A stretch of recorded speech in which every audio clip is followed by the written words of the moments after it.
WhatsApp guys, welcome back to my channel. आज मैं लेकर आया हूं आपके लिए बहुत बड़ी खुशखबरी। साथ में ही लेकर आया हूं अपने जनरल टेस्ट सीरीज का पार्ट 10 भी।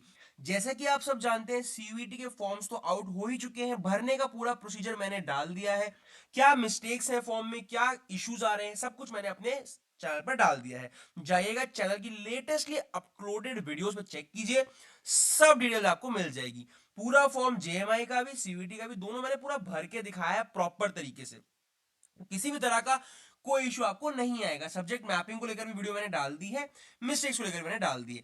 अब खुशखबरी क्या है बहुत बड़ी आप सबके लिए, यही कि जो भी बच्चे जनरल टेस्ट की प्रिपरेशन कर रहे हैं ना, चाहे जामिया के एंट्रेंस टेस्ट के लिए हो, चाहे सीयूटी में जनरल टेस्ट हो, सबसे बड़ा इशू जो उन सबको आ रहा है वो है क्वांट्स का। क्वांट्स यानी जो बेसिक मैथ्स आती है दोनों ही पेपर्स के अंदर, उसको लेकर बच्चे बड़े परेशान हैं और बहुत टाइम से मुझे कहते हैं भैया क्वांट्स कराइए। तो आज जो ये पार्ट 10 है जनरल टेस्ट का, फिलहाल मैं लाऊंगा इस पे स्टॉप, क्योंकि 25 क्वेश्चन करते करते हमने 250 क्वेश्चन कर लिए हैं गाइस। तो फिलहाल हम स्टैटिक क्वेश्चन को थोड़ा सा रोकेंगे, इसे बाद में रिज्यूम करेंगे। पहले हमने अब क्या करना है, कल एक इंग्लिश की वीडियो आएगी। इंग्लिश तो साथ में करते ही रहना। देखो बच्चों, इंग्लिश मिस मत करना, बिकॉज इंग्लिश के दो पेपर होते हैं। एक तो इंग्लिश लैंग्वेज का सीयूटी अलग से पेपर होता है, प्लस जनरल टेस्ट में भी इंग्लिश आती है, तो इंग्लिश को तो छोड़ ही नहीं सकते। वही आपकी परसेंटाइल को मेन हाइप देगा। उसमें 200 में से 200 लाने, तो वो तो चलो रोज ही करेंगे, मतलब हर एक दिन छोड़ के। तो कल आएगी इंग्लिश की वीडियो। परसों से जी हाँ मैं आपके लिए लेकर आ रहा हूं क्वांट्स की सीरीज, और एकदम वही क्वेश्चंस कराऊंगा जो पेपर में आएंगे। लिख लो कहीं पे, मैंने वो गाइड जो आपको सजेस्ट की थी Shafiqur Rahman, most of the questions मैं उसमें से उठाऊंगा। सबके पास वो अवेलेबल नहीं है, प्लस सीयूटी वाले बच्चों के पास तो अवेलेबल नहीं होगी, वो जामिया वाले फिर भी उसको खरीद लेते हैं। तो एकदम जो सीयूटी लेवल का क्वेश्चन है सेम, खाली नंबर बदल सकता है, तरीका नहीं बदलेगा। सेम वो क्वेश्चन मैं कराने वाला हूं आपको क्वांट्स के। तो बच्चों तैयार हो जाइए, हमारी मैथमेटिक्स की प्रिपरेशन भी शुरू होने वाली है। बिना टाइम वेस्ट किए आज के 25 क्वेश्चंस कर लेते हैं। आज मैं सारे क्वेश्चंस का आंसर दूंगा, होमवर्क नहीं दूंगा, आपके लिए अच्छा है। बट इस पूरी सीरीज को जो मैंने पार्ट 10 कराए हैं, 10 पार्ट को देख लो, 2-3 बार देख लो, बार बार देखो, याद कर लो। बाद में जब मैं कराऊंगा तो मैं इनके आंसर्स नहीं, क्वेश्चंस पूछा करूंगा आपसे, और आप कमेंट किया कीजिएगा, तो आपका रिवीजन भी हो जाएगा। बाद में हम कॉन्स को रिज्यूम करेंगे। अभी हम करने वाले हैं मैथ्स। आज लास्ट पार्ट कर लेते हैं अपनी इसका, स्टैटिस्टिक का, ठीक है। तो हम 10th पार्ट पे हैं। 25 क्वेश्चन की सीरीज थी, मतलब हमने 225 क्वेश्चंस कर लिए हैं। लास्ट के 25 बचे हैं। तो देख रहे हैं जो बच्चे भी इस पार्ट में आए हो, जाके पिछले सारे पार्ट देख लो। इतने क्वेश्चन मैं बच्चों को ऑलरेडी करा चुका हूं, 225 क्वेश्चन की प्रैक्टिस में ऑलरेडी करा चुका हूं। बहुत क्वेश्चन फंसते हैं भैया यहाँ से, सारे क्वेश्चन टॉप के उठाए हुए हैं, आप सब जानते ही हैं। तो लास्ट वीडियो में मैंने पूछा था इसका आंसर, सब बच्चों ने सही जवाब दिया, आंसर कोकोनट ही था।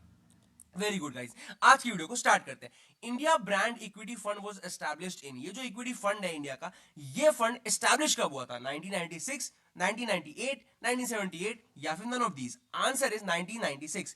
पहले के 5 क्वेश्चन इकोनॉमिक्स से जुड़े हुए होते हैं, अगले 5 ज्योग्राफी से, अगले 5 हिस्ट्री से, अगले 5 पॉलिटी से, अगले 5 जनरल साइंस से। आपको मेरा तरीका तो पता ही चल चुका है।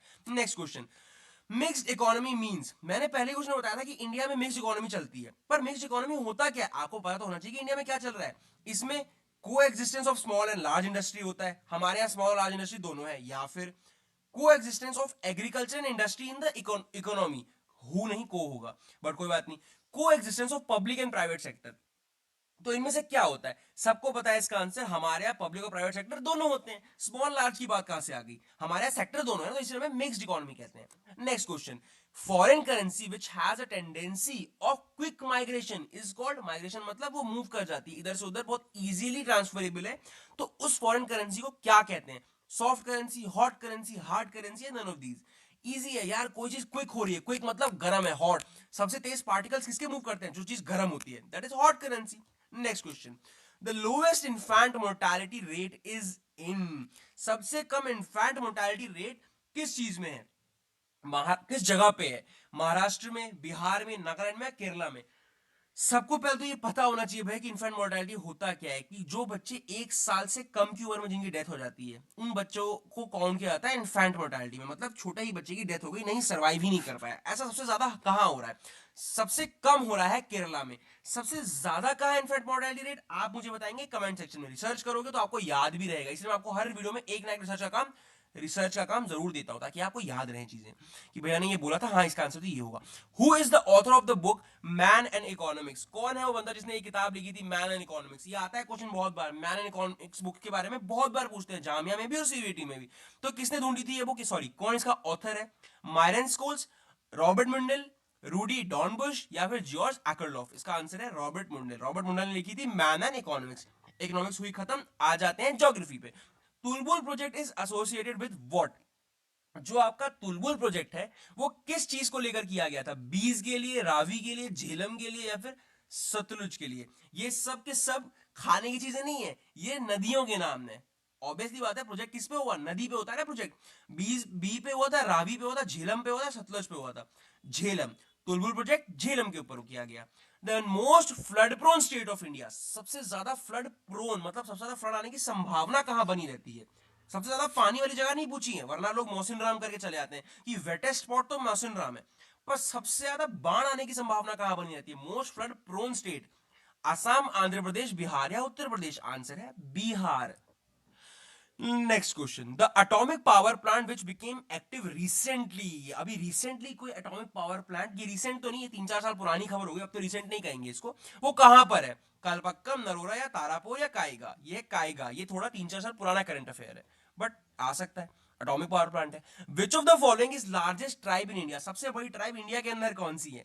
टोडास, टोडास, गोंड्स, भिल्स या गरोज? इसका आंसर है गोंड्स। इंडिया में लार्जेस्ट ट्राइब कौन सी है? Gonds. Next question, leading producer of soybean. Soybean आपको पता है बहुत प्रोटीन होता है, स्पंजी स्पंजी सा होता है, उसका सबसे ज्यादा प्रोड्यूसर, सबसे बड़ा प्रोड्यूसर कौन है?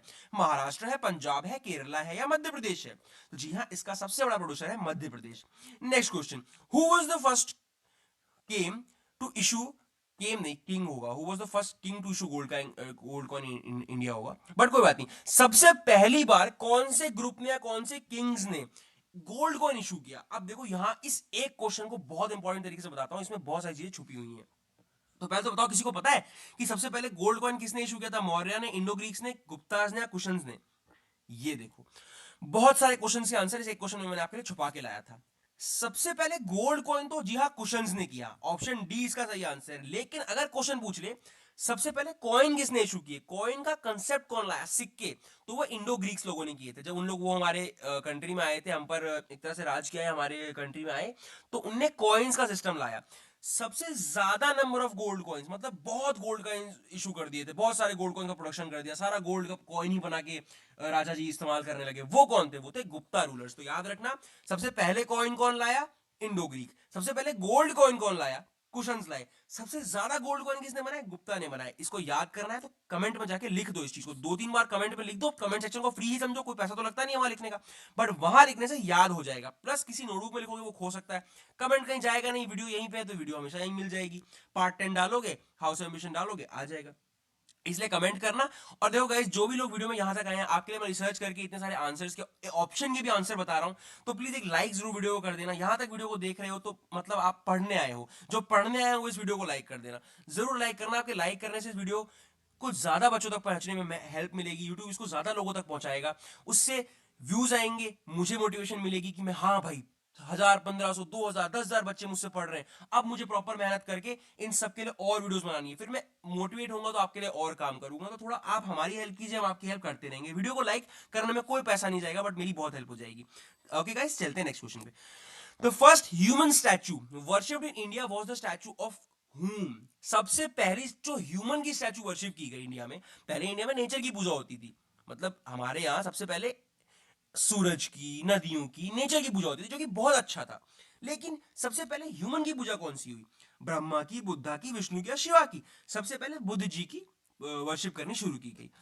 लोथल इज सिचुएटेड इन, ये क्वेश्चन रिपीट है बट स्टिल जिनको पता है वो आंसर बताएं। गुजरात में, हरियाणा में, राजस्थान में, महाराष्ट्र में? लोथल गुजरात में। Next question, when did Alexander invade India? Alexander India कब आया था, कब उसने इन्वेड किया था? हमने 298 बीसी, 300 बीसी, 302 बीसी या 327 BC? Answer is 327 BC. Alexander भाई साहब 327 बिफोर क्राइस्ट में इंडिया आए थे, है ना? इंडिया ये ना, हाँ। Next question, the largest stupa at Sanchi is assignable to the period of? सबको पता है सबसे बड़ा स्तूपा है सांची स्तूपा। अब ये किस स्टेट में, मुझे कमेंट में बताएगा बच्चा, मैंने पढ़ाया है पहले इन 250 क्वेश्चन में, इसका आंसर भी छुपा हुआ है इन 250 क्वेश्चन में, बहुत इंपॉर्टेंट क्वेश्चन है। तो सब बताएंगे मुझे कि लार्जेस्ट स्तूपा कहां पर है, वो किस जगह पे है। अब इस क्वेश्चन का में पूछा क्या गया, is assignable to the period of, किसके पीरियड से ये जुड़ी हुई चीज है, मतलब किसके पीरियड में ये स्तूपा एक तरह से बना या फिर रिकॉग्नाइज किया गया, तो किसके पीरियड में हुआ? गुप्ता में, कुषाण में, मौर्य में, या इनमें से कोई नहीं?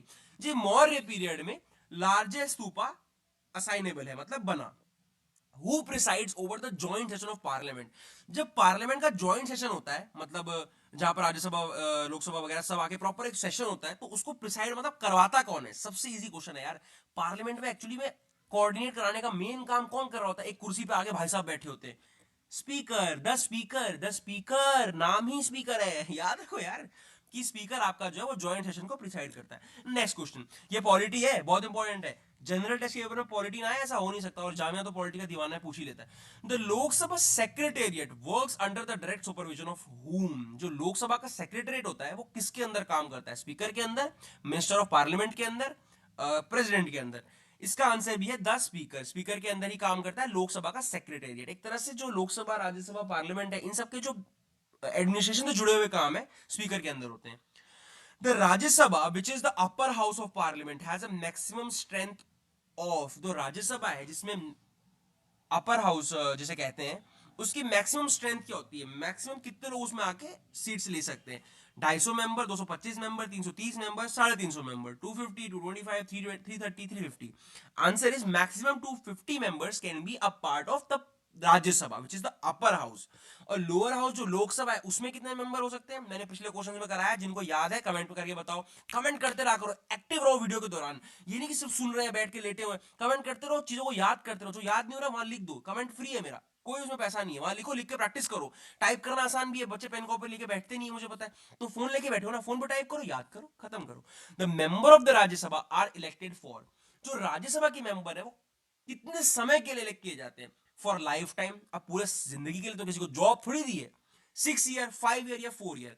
इसका आंसर मैंने बताया था पहले भी कि 5 साल को 6 साल कर दिया गया था, किस अमेंडमेंट के तहत? ये भी कमेंट करो। सारे क्वेश्चन जुड़े हुए हैं एकदम। मैं जिसने 250 क्वेश्चन पूरे याद कर लिए, समझ लो आधा जनरल टेस्ट हो गया, बचा हुआ आधा भी मैं कराऊंगा क्वांट्स प्रैक्टिस करने के बाद, क्योंकि मैथ्स को लेकर आप लोग थोड़े डरे हुए हैं, मैं उसको कराने वाला हूं। उसके उसके दौरान मैं ये नहीं करा पाऊंगा।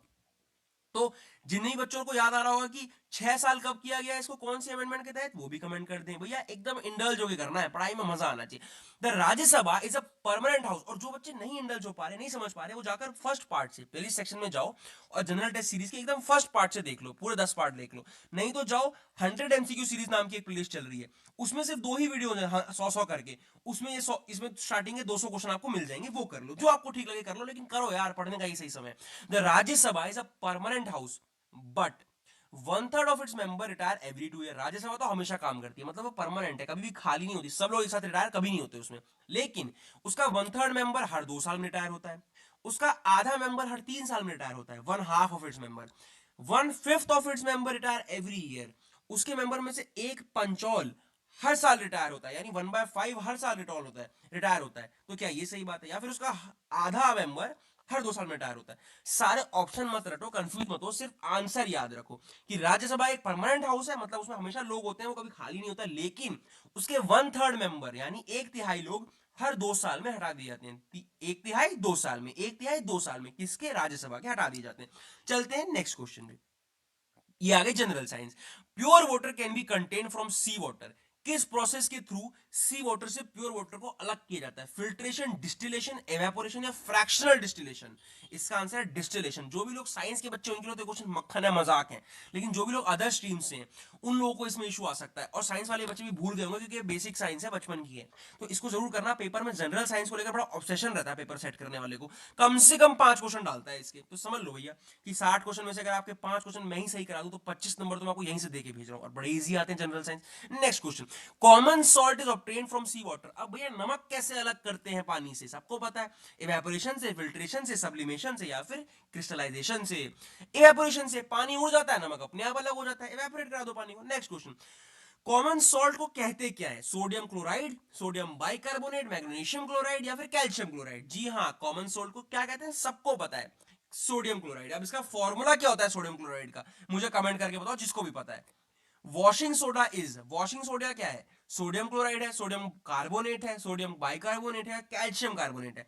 अब सोडियम क्लोराइड जो कि है NaCl, वो तो ऑलरेडी नमक को हमने दे दिया, तो वो तो ये हो नहीं सकता, तो वॉशिंग सोडा क्या होगा? Sodium carbonate. याद रखना, सोडियम क्लोराइड नमक होता है और सोडियम कार्बोनेट वॉशिंग सोडा होता है। इस तरह से याद करते चलेंगे हम लोग। Last question of the series. आज इसका आंसर भी मैं ही दे दूंगा, होमवर्क नहीं दूंगा, बिकॉज अगली वीडियो से ये क्वेश्चंस आने नहीं वाले हैं। अगली वीडियो से आएगी quants, that is your maths.